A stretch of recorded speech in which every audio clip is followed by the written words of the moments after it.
গেইলের gas pipeline পাতা নিয়ে গ্রামবাসীদের বিক্ষোভ। চণ্ডীতলার নবানপুরের পাকুড় মৌজা, কৃষ্ণরামপুরের জঙ্গলপাড়া মৌজায় জেসিবি দিয়ে জমি খুঁড়তে গেলে কাজ বন্ধ করে দেয় গ্রামবাসীরা। চণ্ডীতলা থানার পুলিশ র্যাব নিয়ে হাজির হয় ঘটনাস্থলে। পাইপলাইনের মাধ্যমে গ্যাস নিয়ে যেতে কাজ শুরু করেছে কেন্দ্রীয় অধীন সংস্থা গেইল। আপনারা আইন পাকাপোক্ত করে নেমে গেছেন একদম, আর আমরা কি করতে এসেছি? অনুভব করার সামর্থ্য আমার নেই, কারণ আমার জমি যাচ্ছে সোজা কথা। কি বলবো, তো ফালতু কথা নয়, ফালতু নয়, ওটাই তো বলছি। আমারটা তোমার বুঝিয়ে দিতে হবে। আমাদের বলে গেলেন স্যার যে বুঝবে, স্যার করবে, কিন্তু কোনো কথাই হচ্ছে না। রেট অনুযায়ী যেটা আছে সেটাতে 21 লাখ টাকা বিঘা হয়, সেই অনুযায়ী যদি 100% করো তাহলে 22% খুঁজছে, আমার জমি খুঁজছে। লোকেরা জোর জবরদস্তি এসে পুলিশ বাহিনী নিয়ে এসেছে। ফসল আছে আমার জমিতে, ফসল আছে। মিঠুন দা, কি সমস্যার মধ্যে ভুগছেন এখন? সমস্যা বলতে আমাদের কোনো কিছু জানানো হয় না, কিছু নয়। হঠাৎ এসে সকালবেলা গাড়িটা লাগিয়ে আলুগুলো ভেঙে নিচ্ছে, আলু ভেঙে ওরা গ্যাস লাইন করছে, আমাদের কোনো কিছু বলাই হয়নি। ওরা বলছে যে আপনাদের নোটিশ দেওয়া হয়েছিল আগে থেকে। নোটিশ কবে দিয়েছে জানি না, সে নোটিশ দিয়েছিল হয়তো, তারপরে আর কোনো যোগাযোগ নেই। আমরা কোনো টাকা কাগজও নিইনি, কোনো টাকা কাগজও জমা নিইনি, কোনো টাকা পয়সাও নিইনি। ক্ষতিপূরণের যে বিষয়টা ওরা বলছে সেটা কি আপনারা মেনে নিচ্ছেন? না, আমার এই চাষের জমিটা কত ক্ষতিপূরণ দেবে ওরা? কি দেবে এতে? আমার বাবার জমিটা যে এ হয়ে যাবে সেটাকে ক্ষতিপূরণ দেবে? আমাদের যে ভালো জায়গা আছে এটা আমার বাবার জমি, আমাদের 4 ভাইয়ের অধিকার আছে এই জমিটা। কি নাম আপনার? আমার নাম নবকুমার খান।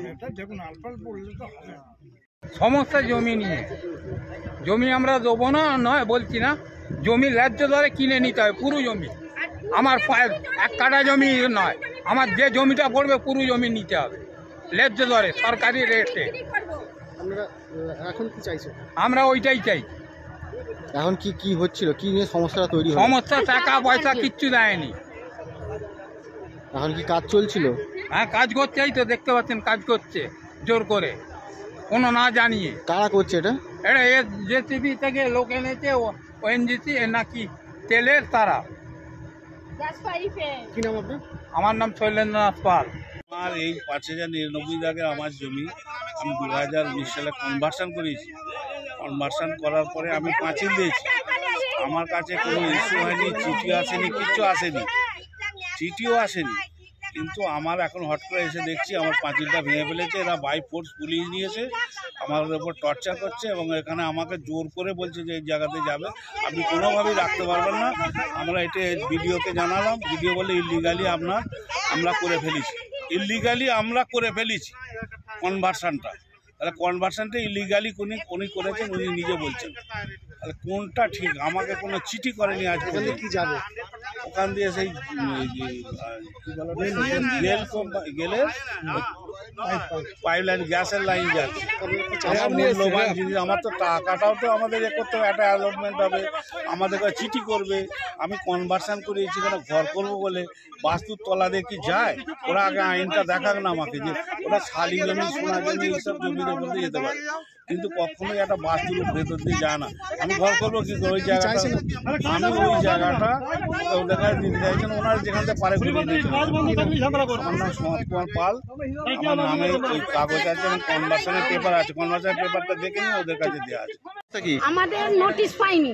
দ্বিতীয়ত এখনো জমিতে ফসল আছে, তার ওপর দিয়েই গাড়ি নিয়ে চলে আসছে, আমাদের দাবি মানছে না, বলছে না হবে না, জোর জবরদস্তি পুলিশ প্রশাসন দাঁড়িয়ে করাচ্ছে কাজটা। আর আমাদের দাবি হচ্ছে আমাদের পুরো জমি নিয়ে নাও। আমরা এই যে 4 হাত 5 হাত 2 সাইডে পড়ে থাকবে, সেই জমিটা নিয়ে আমরা কি করব? আমাদের পুরো নিয়ে নাও, ন্যায্য মূল্য পুরো কিনে নাও, আমরা বিক্রি করে দেবো তোমাদের। আমরা বলছি রেলমন্ত্রী তো কিনে নিচ্ছে, রেল যখন হচ্ছে তাহলে তোমরাও কিনে নাও পুরো।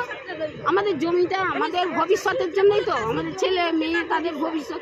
আমরা যদি বিক্রি করতে যাই ভবিষ্যতে বিক্রি করতে পারবো না, জিরো ব্যালেন্স, তাহলে আমরা কেন জমিটা দেবো? আমাদের বক্তব্য পুরো জমি নিয়ে নাও, নিয়ে আমাদের পুরো ন্যায্য মূল্য আমাদের দিয়ে দেবো। কিন্তু কর্তৃপক্ষ তো বলছে আপনারা টাকা নিয়েছেন। না, আমরা এখনো নোটিশ পাইনি, কাগজ টাকাটা নেবো কোথা থেকে? আমরা তো এখনো নোটিশ পাইনি। এই মুহূর্তে কি চাইছেন? আমরা এই মুহূর্তে কাজ বন্ধ রাখতে বলছি। আমরা জমি আগে মিটিং হোক, তারপর ন্যায্য মূল্য দিই, আমরা কাগজ ওদের হাতে তুলে দেবো, পুরো জমি ওরা কিনে নি, পুরো জমি নিতে হবে। আমরা ওই একটু করে জমি সাইডে পড়ে থাকবে, আমাদের তো ভবিষ্যৎ আছে, বিক্রি করতে পারবো না, আমাদের ছেলে মেয়ে আছে, আমরা ওই বিক্রি করে ঘর বাড়ি করতে পারি, কি এখানে ঘর করতে পারি। আমাদের ভালো জমি, 3-4 ফসলি জমি। আপনার নাম কি? আমার নাম পূর্ণিমা মান্না। অ্যাকচুয়ালি আমাদের যে পাইপলাইনটা আসছে সেটা জগদীশপুর হয়ে, বিহার হয়ে, পশ্চিমবাংলা হয়ে এখন ওটা যাবে হলদিয়া।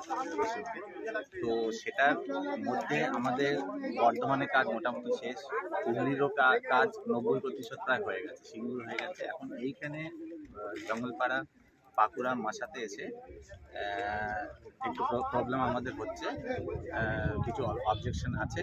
আমরা যে কাজটা করি মানে ন্যাচারাল গ্যাস পাইপলাইন, ওটা হচ্ছে পেট্রোলিয়াম অ্যান্ড মিনারেল অ্যাক্ট 1962 অধীনে। তো এই অনুসারে আমাদের যে কম্পিটেন্ট অথরিটি হচ্ছে মানে special land acquisition officer Hooghly ডিস্ট্রিক্টের, মানে যিনি হুগলিতে। তো ওখান থেকে আমরা যে ওখান থেকে মানে অ্যাজ পার যে পিএমপি অ্যাক্ট, জমির দাম যেটা আমরা মানে জমিটা মানে কেনা হয় না এই অ্যাক্টে। হাজার হাজার মানে কিলোমিটার পাইপলাইন যায়, তো হাজার হাজার মানে কিলোমিটার জমি তো কেনা যাবে না। তো ওই জন্য ওই অ্যাক্টে কী হয়, মানে একটা সত্য না হয়, 20 মিটার হোক, 30 মিটার হোক, এরকম ওই করিডোরে সত্য না হয়, তার উপরে মানে তার নিচ দিয়ে পাইপটা যায়। ওই জন্য একটা rate as per PMP act, সে ওয়েস্ট বেঙ্গলের 22% অফ দ্য মার্কেট রেট ওটা দেওয়া হয়। জমিটা ট্রান্সফার হয় না, যার নামে সেই থাকে। মানে এগুলো যে কাজটা আগে থেকে করছে সেই কাজ মানে পরেও করা যাবে, খালি ওর ওপরে এমন কিছু করা যাবে না মানে যেটাতে পাইপের ক্ষতি হয়। আপনারা কি চাষিদের সঙ্গে কথাবার্তা বলেই জমি নিচ্ছেন না চাষিদের বন্ধ করে রেখে? এইটা যখন রেট ঠিক হয়েছে, অনেকবার মানে রেট হিয়ারিং করা হয়, মানে যেটাতে ত্রিপুরা থেকে মানে ভূমি অধিগ্রহণ দপ্তর থেকে লোকরা আসে, আমরা থাকি, মানে চাষিরাও থাকে, আর এডিএসআর থেকে রেট নিয়ে ঠিক করা হয়। তো রেটটা আমাদের হাতে থাকে না ঠিকই, এটা এলএ ডিপার্টমেন্ট থেকে রেটটা। চাষিদের যেটা অভিযোগ, আপনারা চাষিদের না বলেই জমি অধিগ্রহণ করছেন না, ওদের মানে এই অ্যাক্টের অনুসারে 3-1 আগে হয়েছে, তারপরে 6-1 হয়, গ্যাজেট পাবলিকেশন হয়, 2বার হয়, প্রত্যেকবার নোটিশ দেওয়া হয়। এখন কেউ যদি নোটিশ না নেয়, চাষিদের অভিযোগ হচ্ছে আপনারা রাস্তার ধারে জমির যা দাম দিচ্ছেন, মাঠের মাঝখানে জমির দাম আলাদা হচ্ছে, মানে দামের তারতম্য হচ্ছে। আমরা তো দাম ধার্য করছি না, রাস্তার ধারে দাম একটু বেশি, মানে সব জায়গাতেই, এখানেও আছে রাস্তার ধারের যে জমির দাম, ওটা মাঠের জমির থেকে এখানেও বেশি।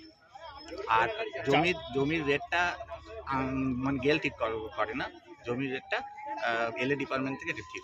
এদের অভিযোগ হচ্ছে ফোরে পাঠানো, দালাল পাঠানো হয়েছে, দালালরা বাড়ি বাড়ি গিয়ে হুমকি দিচ্ছে চাষিদের, আপনারা জোর করে জমি নেওয়ার জন্য অভিযোগ করছেন। আমাদের এই রকম ধরনের কাজ করে কোনো লাভ নেই, আমাদের সরকারি বন্ধ করা হবে। এরা তো বলছে বাড়ি বাড়ি আনাচ্ছে বানাচ্ছি কি দেখেন, বাস্তু করা দেখাতে হবে, কিন্তু আনাচ্ছি বাস্তু দেখাতে হবে। নাম সুদীপ্ত দাস, আমি ডিজিএম কনস্ট্রাকশন।